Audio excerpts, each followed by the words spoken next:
हम प्रदीप पी की वारदात में आप लोगों का स्वागत है। आप लोगों से हम यही हाथ जोड़ के निवेदन करेंगे, हमारे चैनल को सब्सक्राइब करें और ज़्यादा से ज़्यादा शेयर करें। एक हम सच्ची घटना के साथ आप लोगों के साथ आए। इस सच्ची घटना के रहस्यमय ये है, एक शादीशुदा इंसान और एक अमेरिकी पढ़ी लिखी अनमैरिड की कहानी। इसको हम बहुत अच्छे भाव से आप लोगों के सामने पेश करेंगे और आप लोग बहुत ध्यानपूर्वक इसे सुनिए और अच्छा लगे तो चैनल को सब्सक्राइब करिए और ज़्यादा से ज़्यादा शेयर करिए। ये कानपुर की एक सच्ची घटना है। एक रोहन नाम का लड़का कानपुर में अपने बीबी और माता के साथ रहता था और वहीं वो जॉब करता था। और जहाँ वो रहता था किराए के रूम रेंट पे रहते थे। अचानक एक दिन ऐसा होता है कि रोहन ऑफिस जाते समय रोहन की बीबी रोहन से कहती है कि हम लोग कब तक भाड़े के रूम में रहेंगे। और रोहन कहता है कि तो क्या, उसकी बीवी ये कहती है कि हम लोग क्यों नहीं एक अपना खुद का फ्लैट ले लेते। रोहन कहता है कि चलो ठीक है, कुछ पैसा सेविंग हो जाता है और कुछ दिन बाद हम लोग अपना फ्लैट खुद ले लेंगे और अपने ही फ्लैट में रहेंगे। उसकी बीवी बहुत खुश होती है और रोहन से कहती है हम यही उम्मीद करते हैं हम लोग का फ्लैट जल्दी ले लिया जाएगा। रोहन ये बात सुनते ही बहुत अच्छा उसको लगता है, मेरी बीवी इतना सोच रही है।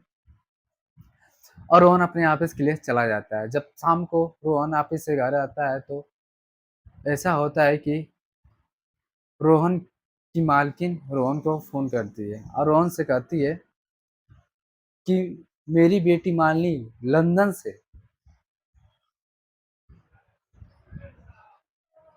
यानी अमेरिका से पढ़ के रिटर्न जयपुर आ रही है। रोहन आप उसे जो ऊपर वाला फ्लैट है उसको अच्छे साफ सफाई करवा देना और वो मेरी बेटी मालिनी उस फ्लैट में ही रहेगी। रोहन बोलता है ठीक है।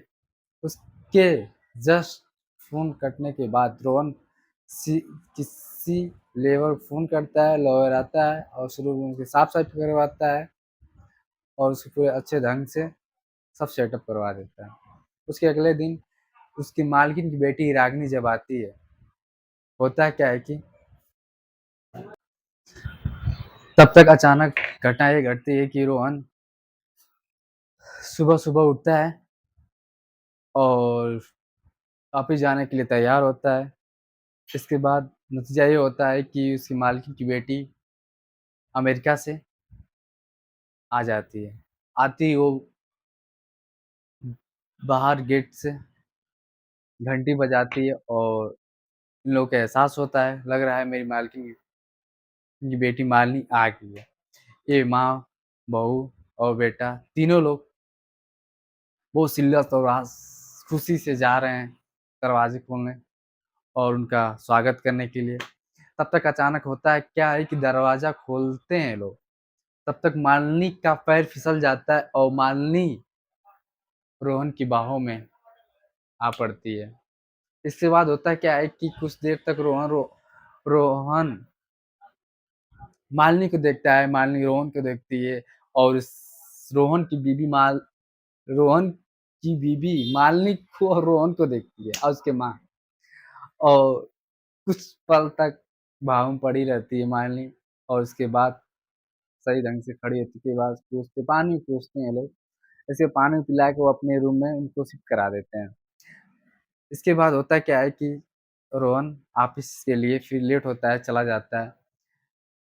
इसके बाद क्या होता है कि रोहन जब शाम को घर आता है अपनी बीवी को बहुत प्यार और दुलार देता है और प्यार और दुलार देने के बाद ये होता है कि रोहन अपनी बीवी के साथ सो जाता है और जब रात को 12 बजे रोहन की नींद खुलती है, रोहन को नींद नहीं आ रही थी।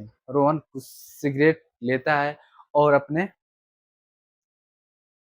उस फ्लैट की छत पे चला जाता है और जैसे सिगरेट लेके स्लाई चलाता है, इसके बाद देखता है तो मालिनी साइड में कुछ क्वार्टर की बोतल लेके पड़ी रहती है और नशे में झूम रहती है और मालिनी की नज़र रोहन पे पड़ती है और रोहन की नज़र मालिनी पे और मालिनी बोलती है, रोहन जी आइए बैठिए, कुछ आप भी लीजिए, हम भी ले रहे हैं, क्यों आपको नींद नहीं आ रही है?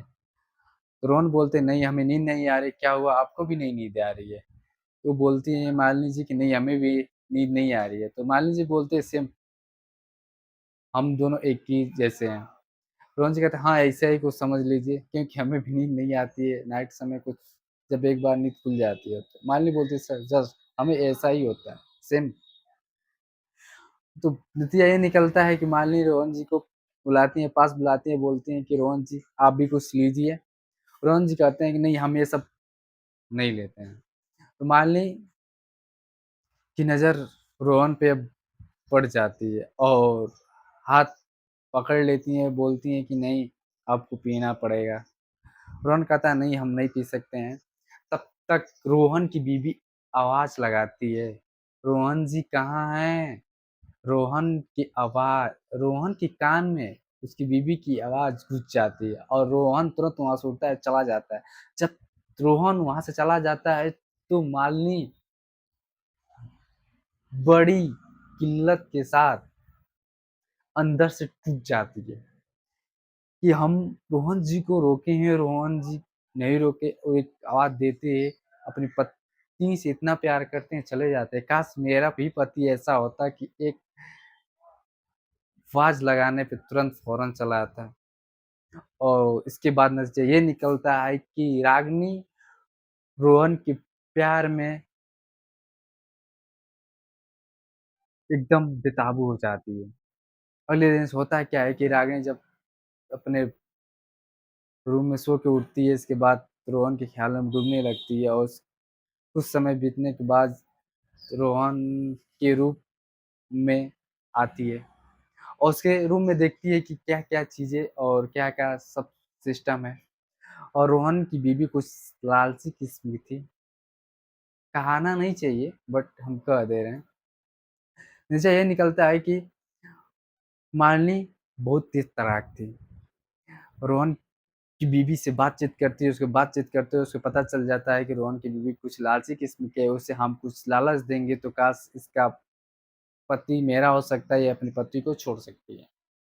और नतीजा ये निकलता है कि मालिनी उस रोहन की बीवी को अपने रूम में बुलाती है। शाम के समय रोहन की बीवी मालिनी के कमरे में जाती है। इसके बाद नतीजा ये निकलता है कि मालिनी अपने कमरे में बहुत ज़ेवरात फैलाए रहती है। फैलाने के बाद जैसे एंट्री मारती है रोहन की बीवी, उसकी नज़र उस ज़ेवरात पे पड़ते हैं और वो बहुत अंदर से खुशी और लालचपन की तरह सोचना स्टार्ट कर देती है, काश ये चीज़ मेरा होता और काश मेरा हो जाता। मालिनी ये समझ जाती कि इस बंदे के अंदर लालचपन है, इस वजह से ये सब देख रही है बहुत गौर और तरीके से और चिहा-चिहा के देख उठा-उठा के सामान देख रही है। इसीलिए कहा जाता है कोई चीज़ें बहुत जल्दी से चिहा के नहीं देखना चाहिए, अगला समझ जाता है कि ये क्या चाहता है। इसके बाद मालिनी अपने अलमारी से एक सोने का कंगन निकालती है और रोहन की बीवी को गिफ्ट दे देती है और बहुत खुश होती है, बोलती है दीदी आप क्यों मुझे दे रही हैं ये सब? बोलती कुछ नहीं मेरी एक बहन हो, जो मेरी बहन नहीं है, हम आपको बहन समझ के एक गिफ्ट दे रहे हैं, आप रख लो। रोहन की बीवी बहुत खुश होती है और वो गिफ्ट लेके रख लेती है और लेके अपने रूम में चली जाती है। फिर रागिनी अपने रूम से उस रूम रोहन के रूम में आती है और रोहन के रूम में आके बोलती है रोहन की बीवी से कि शाम के समय अपने पति को मेरे कमरे में भेज देना और तब तक उसकी बेबी दिमाग खनक जाता है, बोलती क्यों? मैं अपने पति को आपके कमरे में भेजी? तो उसकी रागिनी बोलती कुछ ऐसा मत समझो, मेरा एक लैपटॉप खराब हो गया है, तुम्हारा पति सॉफ्टवेयर इंजीनियर है, मेरे लैपटॉप सही कर देंगे, बस इस वजह से हम बुला रहे हैं। वो रागिनी बड़ी चालाक तरीके से बात की और रोहन की बीवी बोली अच्छा ये बात है दीदी, कोई बात नहीं, शाम को आते हो हम तुरंत उनको आपके कमरे में भेज देंगे। ये कहते हुए वो रागिनी अपने कमरे में चली जाती है। इसके बाद होता है क्या है कि जब रोहन शाम को ऑफिस से घर आता है तो रोहन की पत्नी रोहन से कहती है कि आप कुछ टाइम के बाद रागिनी के रूम में चले जाइएगा क्योंकि उनका लैपटॉप खराब हो गया है, ठीक करके चले आइएगा। रोहन कहता है क्यों, वो लैपटॉप यहाँ नहीं दे सकती हैं? रोहन की बीवी बोलते हैं नहीं कोई बात नहीं, आप 10 मिनट के लिए चले जाइए फिर चले आइएगा। रोहन बोलता है चलो ठीक है। रोहन उसके रूम में जैसे ही रागिनी के जाता है तो वो रागिनी बड़े रोमांस और हॉट कपड़ों में पड़ी रहती है। तब तक रोहन की नजर रागिनी पे पड़ती है और देखने के बाद कच्चा हॉट और ब्यूटीफुल रागिनी दिखती है। बट रोहन अपनी पत्नी के सिवा किसी और को देखता ही नहीं है, देखता है तो भी नजरअंदाज कर देता है। इसके बाद होता है क्या है कि रागिनी लैपटॉप लेके बड़ी हसीन मासूम चेहरा बना के रोहन के पास आती है और उनके कंधों पे हाथ रख के कहती है कि मेरा लैपटॉप खराब हो गया, थोड़ी सा सही कर दीजिए। रोहन कहता है चलिए ठीक है, रख दीजिए, मैं सही कर दे रहा हूँ। लैपटॉप सही कर देता है रोहन और इसके बाद उस रूम से बाहर चला जाता है। रागिनी अंदर ही अंदर उत्तेजना उसकी बढ़ने लगती है कि कैसे हम क्या करें। जैसे उसके अगले दिन रोहन सो के उठता है और फिर वो ऑफिस के लिए तैयार होकर ऑफिस चला जाता है और फिर करीबन 11 बजे दोपहर के टाइम रागिनी अपने रूम से आती है और रोहन की पत्नी को एक फ़ोन गिफ्ट कर देती है और रोहन की बीवी बहुत खुश हो जाती है। फिर पूछती है क्यों मुझे इतना सब दे रहे हैं? बोलते बस एक बहन हो, इस वजह हम आपको देना पसंद करते हैं, हमको अच्छा लगता है। उसकी बेबी वो गिफ्ट ले लेती है। इसके बाद होता है क्या है कि रागिनी बोलती है कि ठीक है इसी फ़ोन से अपने पति को तुम फ़ोन करो, कुछ काम है, हम जो बताएँगे वही बोलना। उस रोहन की पत्नी बोलती है चलो चलिए ठीक है दीदी, मैं फ़ोन करता हूँ। फ़ोन करते वक़्त रागिनी बोलती है कि हम लोगों को शाम को पार्टी चलना है, कुछ एन्जॉय होगा, आप ज़रूर से ऑफिस से थोड़ा जल्दी चले आइएगा, हम लोग चलेंगे वहाँ पे। रागिनी ये बोलते हुए उसकी पत्नी से कहती है और उसकी पत्नी रोहन से कहती है। रोहन कहता है कि नहीं हम नहीं जाएँगे, उसकी पत्नी ज़िद करने लगती है। वो बोलता है चलो ठीक है, चलेंगे। जब रोहन ऑफिस से रूम पे आता है तो उसकी बीवी तैयार धज-धज के खड़ी रहती है और ज़बरदस्तन रोहन को पार्टी में ले जाती है। वो पार्टी में ले जाने के बाद वहाँ बहुत एन्जॉय होता है और बहुत अच्छे तरीकों से डांस करते हैं लोग। बातों-बातों में रागिनी रोहन को एहसास दिलाने लगती है कि रोहन जी हम आपसे बहुत प्यार करते हैं। बट रोहन को समझ में आ जाता है कि लड़की कुछ गलत नज़र से हमें देख रही है। बट उसकी पत्नी को अभी एहसास नहीं होता है कि ये लड़की ऐसा कर सकती है क्योंकि वो बहुत आँख बंद के विश्वास करती थी, कि ये लड़की बहुत सही है। इसके बाद वो 2 लोग एन्जॉय तीनों एन्जॉय लोग करके अपने रूम पे आते हैं। आने के बाद रोहन अपनी पत्नी के साथ बड़ी रोमांस मूड में रोमांस करते हैं और बहुत प्यार के साथ एक-दूसरे को पाँव में कस के प्यार देते हैं। उसी समय रागिनी की अपने रूम से फ़ोन करना स्टार्ट कर देती है रोहन जी को। रोहन जी फ़ोन उठाते नहीं, कट कर देते हैं, मैसेज करते हैं, मैसेज के रिप्लाई नहीं देते हैं क्योंकि वो अपनी पत्नी को इतना बेनतिहा प्यार करते थे और उनको वो प्यार करते समय किसी को देखते नहीं हैं अपनी पत्नी के सिवा। और रागिनी जी को रहा नहीं जाता है, अपने कमरे से फ़ोन पटकती हैं और बाहर निकलती हैं। इसके बाद रोहन के कमरे के सामने आ खड़ी होती है, दरवाज़ा तुरंत खोल देती हैं। इसके बाद देखती हैं वो तो बड़े रोमांस मूड में एक-दूसरे को रोहन की पत्नी रोमांस करते हुए नज़र आते हैं। इसके बाद होता क्या है कि रागिनी अपने जिस प्रेमिका के प्यार में पागल होते जा रही हैं, वो का अपनी पत्नी को बहुत ज़्यादा प्यार देते हुए नज़र आ रहा है। ये देखते उनको रहा नहीं गया, बोलती हैं कि मेरे रूम का वॉशरूम खराब हो गया है, उसका पानी देने वाला गियर खराब हो गया है, क्या आप चल के ठीक कर दीजिए ना, फिर चले जाइएगा। रोहन कहता है नहीं मैं इतनी रात को नहीं जाऊँगा, आप जाओ मेरे ही रूम में फ्रेश कर लो, सो जाओ, इसके बाद अगले दिन सही हो जाएगा। वो बोलती है नहीं जब भी मैं आऊँगा अपने रूम में आऊँगा। रोहन की पत्नी बोलती है चलिए जी जाओ, उनका सही करके चले आइए, क्या परेशान होंगी वो भी। रोहन को ज़बरदस्ती रागिनी के रूम में भेजा जाता है, जैसे रोहन रागिनी के रूम में प्रवेश करता है, तब तक रागिनी रोहन को पीछे से कस के पकड़ लेती है और बोलती है कि हम आपके प्यार में पागल हो चुके हैं, आपके सिवा हम नहीं जी पाएँगे, मर जाएँगे। अगर आप मेरे साथ नहीं रहेंगे तो हम खुदकुशी कर लेंगे। रोहन बोलता है कि देखो मैं एक शादीशुदा इंसान हूँ, मेरी फैमिली है, आप मेरे बीच में ना आओ, आप किसी और की तलाश में रहो। वो बोलती नहीं आपके सिवा मुझे कुछ नहीं चाहिए, मुझे जब चाहिए सिर्फ़ आप ही चाहिए। रोहन बोलता है नहीं ये कभी नहीं हो सकता है, ये कहते हुए रोहन रूम से बाहर निकलता है, अपनी बीवी के पास चला आता है और आके सो जाता है। तब तक करीबन 1 घंटा बाद रागिनी क्या करती हैं कि अपने रूम में गैस का पाइप खोल के आग लगा लेती हैं। आग लगाने के बाद अपना हाथ जलाने से चिल्लाने लगती है। चिल्लाते समय पूरे ज़ोर-ज़ोर से चिल्ला रही हैं। चिल्लाते वक़्त इन लोगों को आवाज़ सुनाई दी और आवाज़ सुनते ही दोनों अपने रूम से दौड़े, इनके रूम में आए, देखे तो इस रागिनी अपने हाथ को जला रही है। रोहन देखते ही उसका हाथ एक चप्पड़ दिया और तुरंत सिलेंडर बंद किया और उसकी बीवी उसको हाथ से हटाई और बोली क्यों ये सब कर रही हो? रागिनी बोलती है रोहन को काश आपकी बीवी भी ऐसे ही करती तो क्या आप ऐसे ही रहते हैं? अच्छा होता।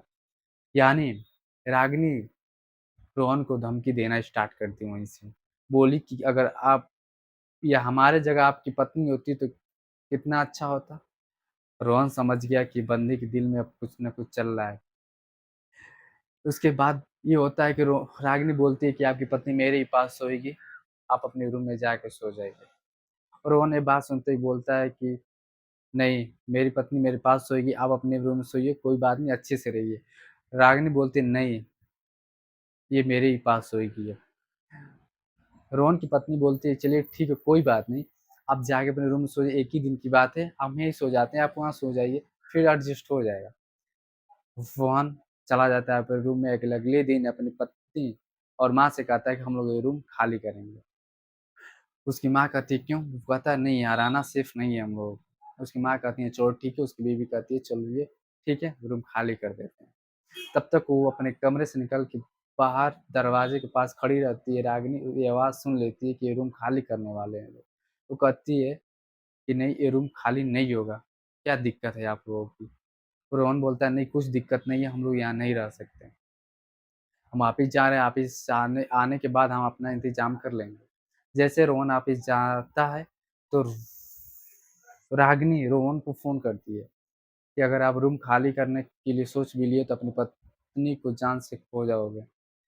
रोहन कहता है कि ऐसा कुछ गलती मत करना क्योंकि हम अपनी पत्नी से बेइंतहा प्यार करते हैं, वो भी हमसे करती है। वो कहती है रागिनी कहती है कि नहीं आपकी पत्नी आपसे प्यार नहीं करती है। रोहन कहता है ऐसा हो ही नहीं सकता क्योंकि हम पत्नी से बेइंतहा प्यार करते हैं और मेरी पत्नी हमसे बहुत बेइंतहा प्यार करती है। अचानक होता क्या है कि अब रागिनी षड्यंत्र रचना स्टार्ट करती है। षड्यंत्र रचने का मतलब ये होता है कि रोहन की पत्नी को पहले से कुछ लालचपन था। लालचपन ये था कि उसे फ्लैट लेना था और रागिनी बहुत चालाकी से एक काम करती है। कुछ कागज़ात, कुछ पेपर लाती है, कहती है रोहन की पत्नी से अगर तुम्हें ये फ्लैट चाहिए, इस कागज़ात पे तुम्हें दस्तखत करना होगा। और रोहन की बीवी कुछ पढ़ी-लिखी थी बट किसी पे इतना विश्वास नहीं करना चाहिए कि कोई कागज़ात बिना पढ़े-लिखे उस कागज़ात पे साइन कर देना देना चाहिए, कोई भी हो एनी। वो क्या करती है कि बिना पढ़े हुए कागज़ात पे उस कागज़ात पे साइन कर देती है और का साइन करके वो अपने रूम में चली आती है और जब रोहन अपने आप ही से जब रूम पे आता है तो बड़ी हंसी के साथ रागिनी अपने रूम से निकलती है हंसते हुए रोहन के पास जाती है और कहती है कि आपको एक बड़ा सा गिफ्ट देना चाहते हैं। रोहन बोलता है क्या? कहती है तोहफे में यही है आपके पास, कुछ कागजात है हमारे पास, लीजिए पढ़ लीजिए। वो कागजात किस चीज़ का था? जब रोहन पढ़ता है उस कागज को तो उसके दिल तले जमीन खिसक जाती है कि हमारी पत्नी हमारे खिलाफ ये कर सकती है। वो कागजात ये था कि वो कागजात में तलाक नामक पेपर था।